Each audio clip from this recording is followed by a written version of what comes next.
test. So this is the summary. Mana pen aku? Mana pen aku? Ini summary dia. Dia buat banyak test tau. Test yang dia buat adalah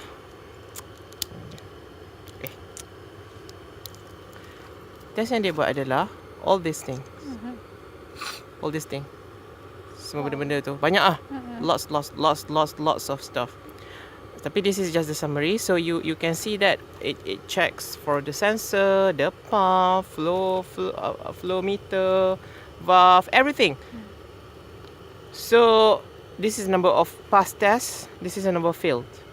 So apparently something failed. Okay. So for the failed test, you have to refer to this box. Fail tu maksudnya? Fail maksudnya Working good lah. no, not necessarily. Sometimes kau mungkin terlupa tukar desiccant, tapi dia bagi tahu lah, this machine has been designed so that it's foolproof. Okay, any errors that you have done, it could be due to ignorance or due to simply that you have forgotten. Dia akan tolong bantu tu. So tengok dia punya ni apa masalah dia. Sensor check. Test 1. P chamber within 0.05. Okay.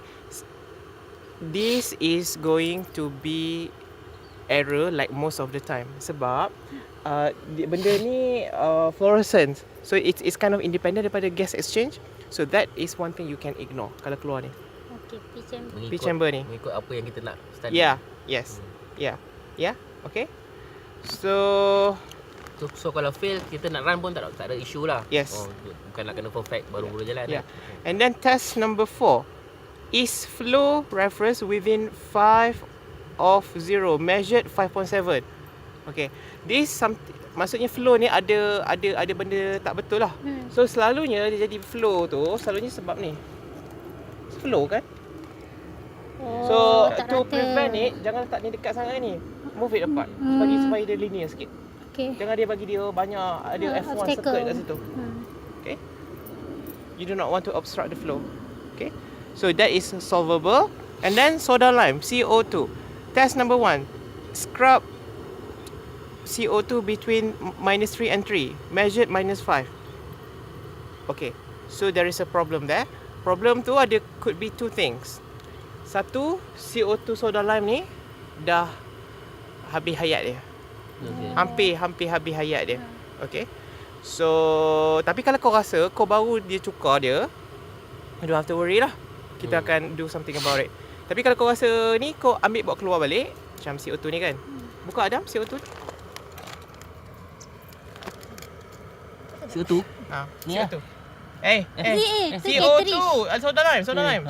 Tu. Soda lime, sorry. Okay. And then there is one thing. Yeah. Pull it out. Test number 2. CO2 reference more than 1500 ppm, measured -5.4. Replace CO2 cylinder. This one you can ignore sebab memang dalam kita tengah test ni aku tak masuk yang baru pun. So kau ignore. Memang dia akan salah sebab okay, you know that is going to be wrong. So that you can ignore. CO2, yeah. This you can ignore.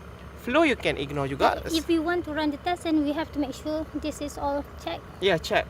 Except lampu tu lah. Lampu tu memang dia ni sikit. Okay? No worry so much about lampu. Okay?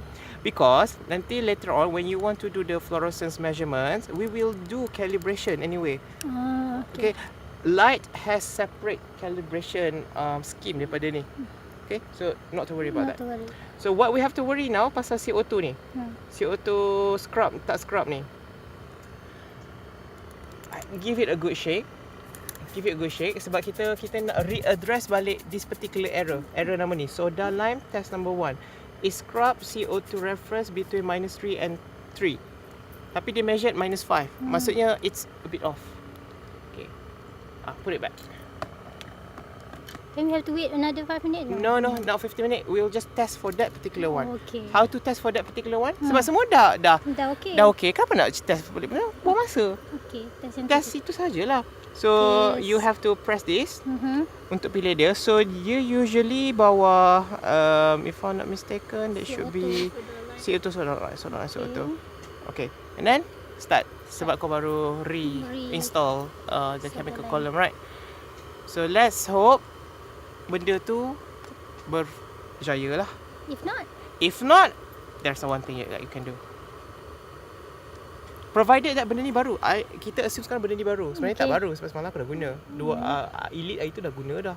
so how many times can it last of usage? Tengok how visual indication. How do you know? For solar The lamp? colour. Change to what? Violet. Pink. Pink apa? Pink. Orange semua keluar. Violet. Violet. Violet. Betul lah violet. So tengok dia violet ke tak? Tak. Kalau dia tak violet masa okey, tapi cuba kau fikir. Rasa memang dah guna banyak, especially when you are doing ACI curve. So dah memang cepat habis. Cepat habis. Sebab dia guna intensif. Super intensif. Tapi tengok macam yang rotar yang ni kan. ACI curve tu kena buat 4 hari. Lama ke? 4 hari? Yang ni tengok. Oh, itu sebab dia assume sehari kau boleh deal certain number of plants. Oh. Sekejap je lah sebenarnya. Soalnya memang lama pun. Satu pokok 40 minit. Oh. So kalau kau ada Dia terus dia kan